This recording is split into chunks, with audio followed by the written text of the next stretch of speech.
What's good, YouTube, man? Today's video, we're gonna be reacting to a video by Sono Jordan. I think that's how you pronounce it. It's called "Why Isn't Gen Z Growing Up?" Um, yeah, we're just gonna check this out. I'm a part of Gen Z, so anything Gen Z related, people got think pieces or whatever, I'm going to check it out. Yeah, let's get into it.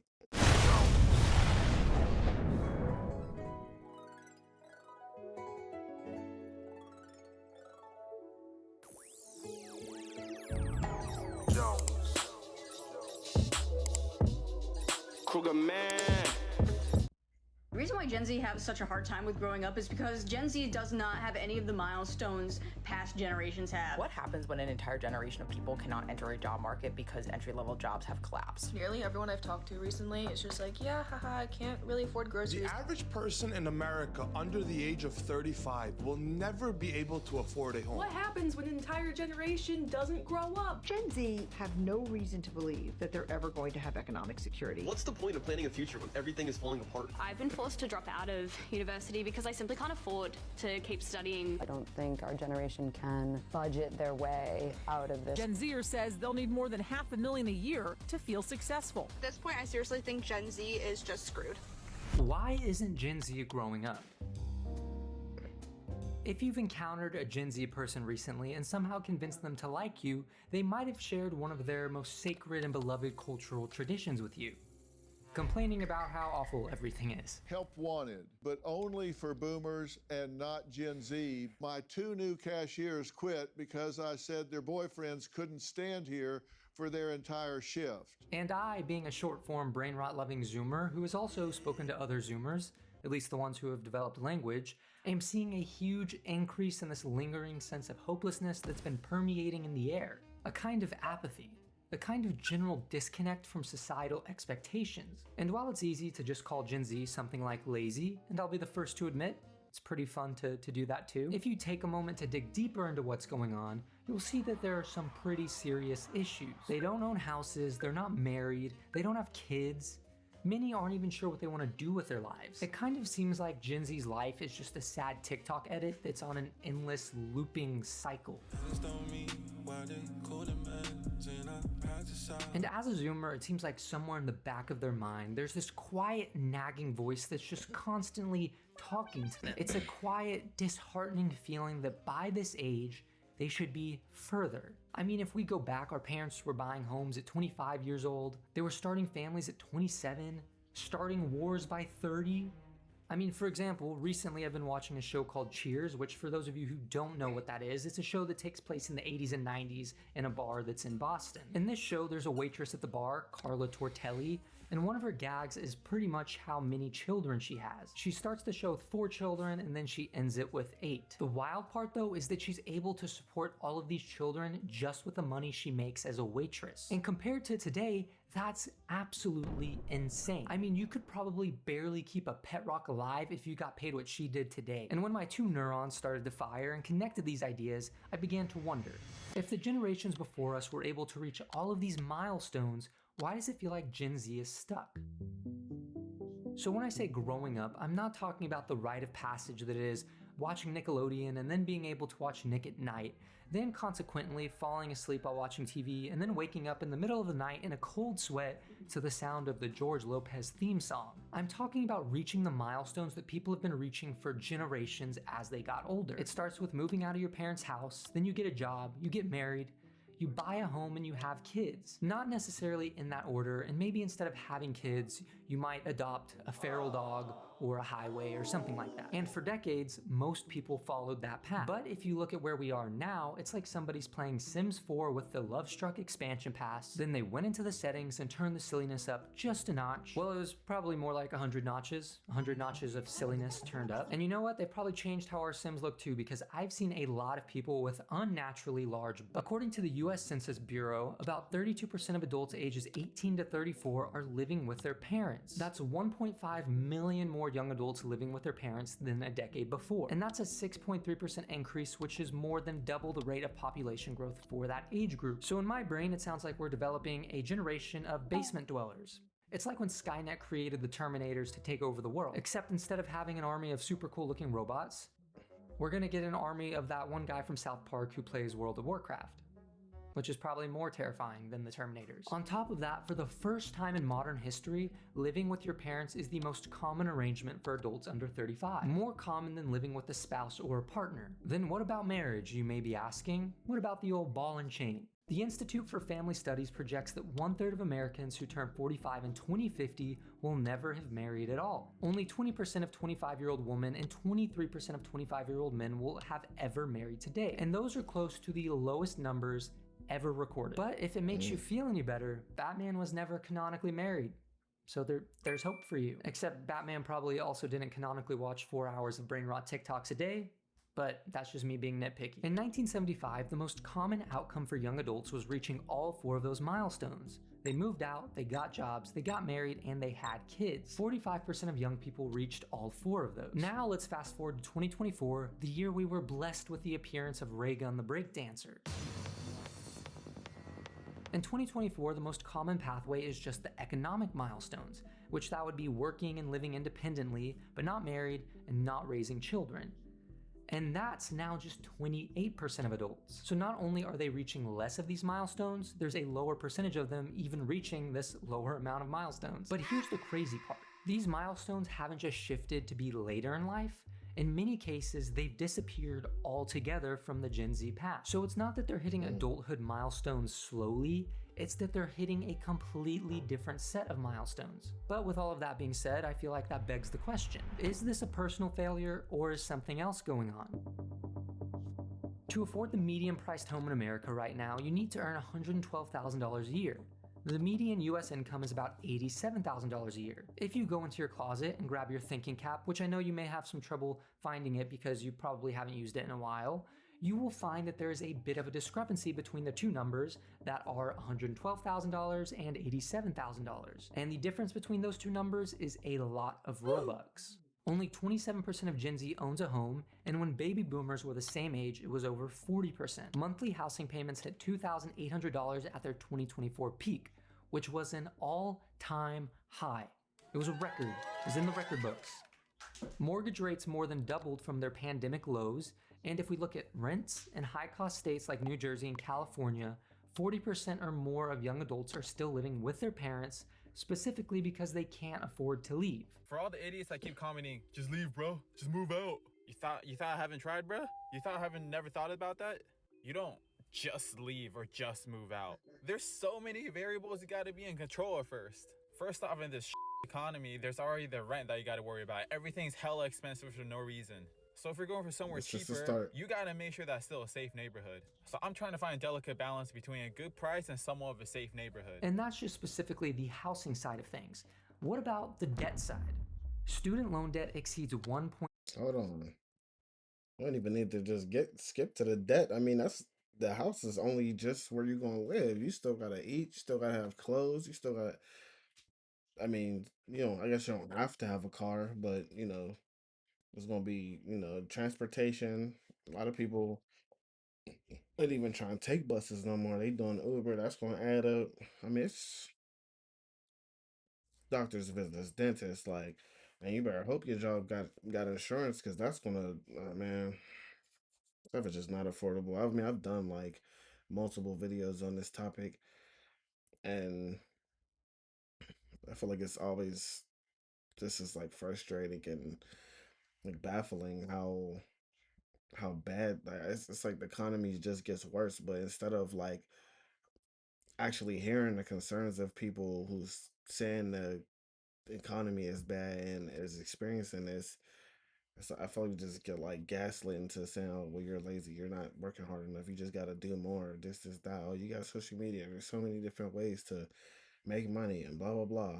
It's like, bro, it's not easy.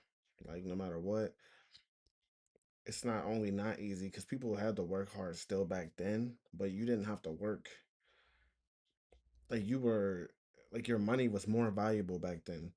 So you were able to have more and a better quality of life for the work you're doing. You could work, 40 hours a week and be straight and be able to take care of you and your family.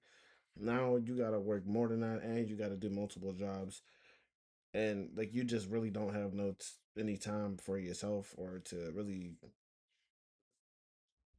enjoy your life if you're going to hustle like you need to actually be able to fully provide for yourself. And let's say you got a family, you got, all of that, like, or you're not really going to be enjoying your life. You're just basically working just to live and provide. And whether you're a single mother, single father, family, by yourself, it really doesn't matter. It's rough for everybody who basically isn't rich. Even like the middle class, what used to be upper middle class is basically lower middle class now. Like the value of the dollar is just, it's getting lower and lower. Which means we basically have to work harder than previous generations to make it. Which is why a lot of people, aren't. It's just less and less people. And the I guess the time frame that people are buying houses and getting in relationships, but getting married, X, Y, and Z, doing certain things that, back then was like normal for a young mid-20s to be doing is now, or to have accomplished by then, is now getting older and older. Like I believe like the average first time home buyers now is like 40 to 50, 45 to 50. Like, and from what he's saying, back then it used to be 25 to 30, 35. Not even 35. Yeah, well, man, it could be 35, but it was a lot younger. But we can't even look forward to that now. I ain't gonna lie. I don't even. I don't know when I'm gonna be able to buy a house, but hopefully I can make enough money off here to where I'll at least be okay. You know what I mean? Like, be fully comfortable financially, because it's rough out here, and it's not because people are just lazy. Like, people are still working, bro. Like, most of the people y'all are calling lazy still have full-time jobs. But back then, the jobs that we have that we're working full-time would have been good. That would have been good enough. And if you want to make more money, you just, you could work more hours. You can still get another job if you choose to, but it was like optional. And now it's like you have to, or you're going to just be homeless. You're going to be out on the street. So it shouldn't be like that. 7 trillion. It's tripled since 2007. Gen Z is paying an average of $526 per month in student loan payments, which is nearly double the overall average. And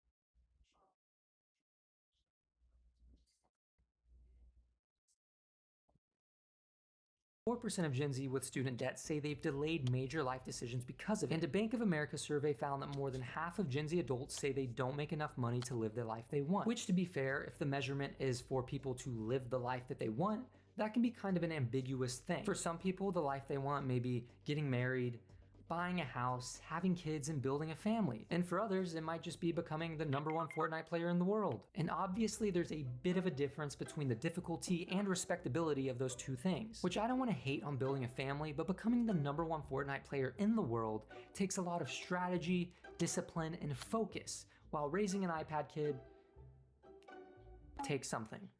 For the longest time though, adulthood felt like a step forward. It felt like a kind of promotion. Moving out meant gaining independence, gaining stability, and gaining a sense of responsibility and freedom. Now, moving out means you're pretty much losing any sense of stability that you had. You're taking on more risk than the Leaning Tower of Pisa. And there's a lot of risk going on in that Pisa. It can feel like you're building your life on the San Andreas fault line, and Dwayne Johnson is not going to come and save you this time. Over time, adulthood became way more expensive while wages stayed flat. And when things start to get more expensive but earnings don't go up, people don't progress because they can't. I'm going to be honest, I think it should be illegal for them to make anything more expensive without raising the wage. Like, I feel like it just only makes sense. Like, how logically do you expect people to actually, like the American people, to thrive or any people where this is going on, but it is going on here. but people to thrive and be happy and you know, even want to seek to get married and start families, and which the administration now seems to say that that's important, but really doesn't care about actually making sure that we have a livable wage and making sure the economy is good for the generations coming up. That's going to be the future, which is us. Um, Supposed to be the future doctors and everything to keep this land going, to keep the country flowing. Like, but we could barely even provide and take care of ourselves. Like, unless you already come from, a decent family who's making decent money, who could pass down a business to you or something like that, or a part of that slither of people who made it from nothing. Like, but most regular people, like, even like blowing up on social media, like it's still a bit of like, I don't really believe in luck, but there's definitely a bit of chance to it. Like, you're working hard does not guarantee you more money. Just like you working hard to put out content, and you're doing whatever you're doing to make money without having to, I guess, invest so much money that you really don't have. Like, it's always a risk. But you gotta take a risk in life, absolutely. But it's like, what I'm saying is, you just don't know if it's gonna work or not. It doesn't work based off how much work you put in. It's just, if people cling to you, if it's up to chance. It could happen, it could not. It's just up to you to be consistent and do the work. But it's like, people make it seem like it's just so easy to just, make this money to, so you can't just believe everything somebody say to you. Like, it's not that all of Gen Z is just so lazy. Plus, we are the first generation to. Well, I mean, I did grow up in a time where people wasn't always on phones and stuff like that, especially. But I did grow up with social media, but it wasn't like a huge thing to us yet. Like, we did still go outside and have fun, but as we got older and technology started developing, we definitely were on social media a lot more. Like, we were the first ones to really, you know, start just really trying to figure it out and being on it more. And then, we was a part of that. We was there through the whole development of social media and seeing from what it started as and to what it is. I mean, I wasn't really on MySpace like that, but anyway, my point is that with us, our generation is growing up through things that previous generations did not. So we never know how it's going to turn out. But of course, as the previous generations before, Gen X and Boomers and all of that, they all judge the next generation instead of actually stepping in and doing something about it. They just judge people and put it on you, not acknowledging the bigger picture and what's really going on and what happened to the world and what changed that had the effect, is what I'm saying. So, but I mean, that's just how it goes.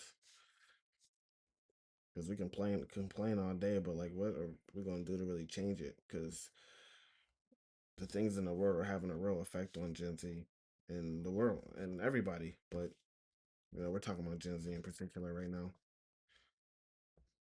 Here's the thing. If money was the only constraint that Gen Z was facing, you'd expect them to be complaining a lot. They definitely would be complaining a whole bunch, but they would still be functional. You might think that the milestones are delayed, but the ultimate outcome would be the same. But instead, we're feeling that something else is going on. Something that's harder to give a name. Something's happening that's deeper than money. Well, if you look back to the ye olde days of education, it seems like schools have given us a clear path to follow. Graduate high school, go to college, get a degree, get a job in your field, hate your job, get another job. And now, if I were to put it in the most elegant and scientific terms I can think of, the path is super dumb and super annoying. The World Economic Forum reports that the job market is changing so fast that half of today's workers will need to reskill within the next 5 years. That means that the skills and other things that you learn in college might be completely useless by the time you graduate. Meanwhile, the average amount of time Gen Z keeps a job is 2.3 years. They're not gonna give you that money back though. Go ahead and go back to college. Go back to school. It's past another 20, $50,000, $100,000, learn a new skill because AI took your job. Yeah, go ahead and learn something else. Pay us again. Go back into debt just to get another job. That crazy. The shortest of any generation. And it's not because they're lazy, good for nothing swamp rats, even though there may be a level of truth to that, but it's because the jobs themselves are unstable. Because companies lay people off and then post the same position 6 months later. It seems like the old way jobs work is no longer the way current jobs work. It's like we laid off the good job market. I tried to make a joke there. I'll let you guess how that went. Psychologist Jeffrey Arnett calls this period emerging adulthood, and he classifies this as a new developmental stage that didn't exist a few years ago. A period from roughly 18 to 29 years old where people are no longer adolescents but haven't stabilized into traditional adult roles either. But here's a big difference between Gen Z and previous generations before us. Previous generations had constraints that forced them into decisions. Economic necessity pushed people into jobs, social I don't know if he's going to touch on this, but I just thought of this randomly. All of this like stuff we're talking about right now with the economy and people kind of progressing a lot slower now because it's a lot harder to actually make it than it was in previous generations. I think this also affects our dating lives too. Like a lot less people are they said a lot of less people are getting it in. Just I mean, people are getting in relationships, but of course, marriage is way down. Um, and I think even relationships are. I don't know if anybody's done a study on it, but I would assume if less people are getting married, less people are getting in relationships as well. Um, of course, still plenty of people who are, but like a lot of people, especially men, like when you yeah, I feel like a lot of men find confidence in being able to, make it in this world, provide for themselves, make a certain amount of money. Like that's kind of how men are valued. Of course, there's value, I believe, and truthfully, men do have value way beyond just, their finances. But, as far as dating in particular, like when you have it, you know what I mean, and you're able to, do certain things. Like I'm not even saying like the traditional, like you're providing for them completely, or providing for yeah your woman or whatever. But I mean, just like having that confidence of having that yourself, having the money is to fully provide for yourself and have access money to take your woman out and celebrate certain things, travel, do and really enjoy each other and have a good quality of life in your relationship. um and just have that confidence that you're able to get it done and not be struggling, but still trying to date and find somebody to bind your life with when you don't even really have it together yourself. Like you kind of lose some of that confidence to even start trying to date or look to any of that. um at least I'd be feeling that way sometimes. Like if I'm not, financially where I want to be, or maybe I haven't reached certain goals or got to where I really want to be, where I feel fully comfortable and like I got everything together myself. Like I'm not really trying to bind my life with somebody else or connect in that way. Um, because I know there's a lot of expectations when it comes to dating on both sides, but definitely I know women expect certain things, and you also need to be fully secure and confident in yourself. And depending on what you put your confidence in, it can kind of get a little shaky when it comes to dating. And I'm sure there's, struggles on the women's side too, because, they also, you know, in a way want to make sure they have their stuff together. They don't want to depend, some of them don't want to depend on, you know, their partner or their man or whatever completely. So, and just being a part of being an adult is, being able to handle certain things on your own and, pay your bills and blah, blah, blah. So, yeah.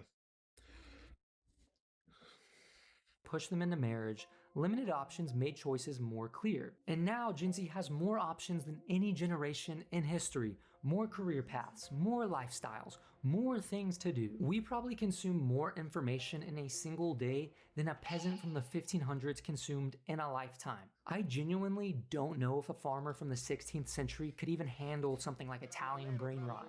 It would probably send him into a coma. And it's crazy too, because you think this endless amount of options would actually make things easier, but in a sense, this massive amount of abundance has started to create a sort of paralysis. When there's no clear path, every choice feels like a slot machine. Every choice feels like you might be making the wrong decision. There's a concept in psychology called learned helplessness. In the 1960s, Martin Seligman, I don't know if that's how you pronounce it, but I tried my best, but maybe my best wasn't enough, I don't know. Martin Seligman ran experiments showing that when effort consistently fails to produce results, animals and people stop trying. Now apply that to Gen Z's experience. They watch their parents or older siblings do everything right during the 2008 recession and still lose jobs, lose homes, and lose security. They watched COVID ruin career plans overnight. They watched student debt become an endless pit with no clear escape. They watched the housing market become pretty much impossible to get into. And believe me, I still have not forgot that Duncan was clearly the best in the 2007 season of Total Drama Island and still didn't win. Is that another obscure reference or a totally fun and relatable one?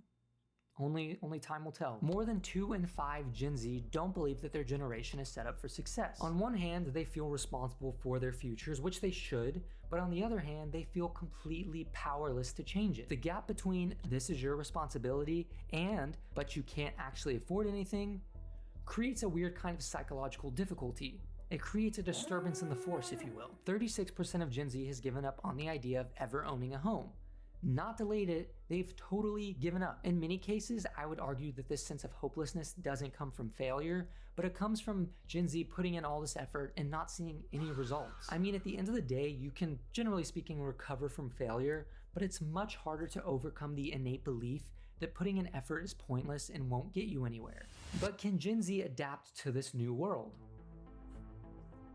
I want to share a stat with you that I found pretty interesting, and it actually gives me a sense of hope. Over 70 million Americans now participate in freelance work, which is 36% of the total workforce. Full-time independent workers more than doubled from 13.6 million in 2020 to 27.7 million in 2024. 52% of Gen Z is freelancing, and that means that they are the largest generation in the gig economy. And it's not because traditional jobs failed them or they weren't able to get traditional jobs, although that may be the case in a lot of situations, but it's because they're building something different. They're not waiting for permission. They're not following some random path that their school counselor laid out for them. They're building alternative paths, remote work, side hustles, creative careers, unconventional timelines. You can literally make money just from dancing on TikTok, or you can also make money just from people watching you eat food, which is crazy. That is a crazy thing to say.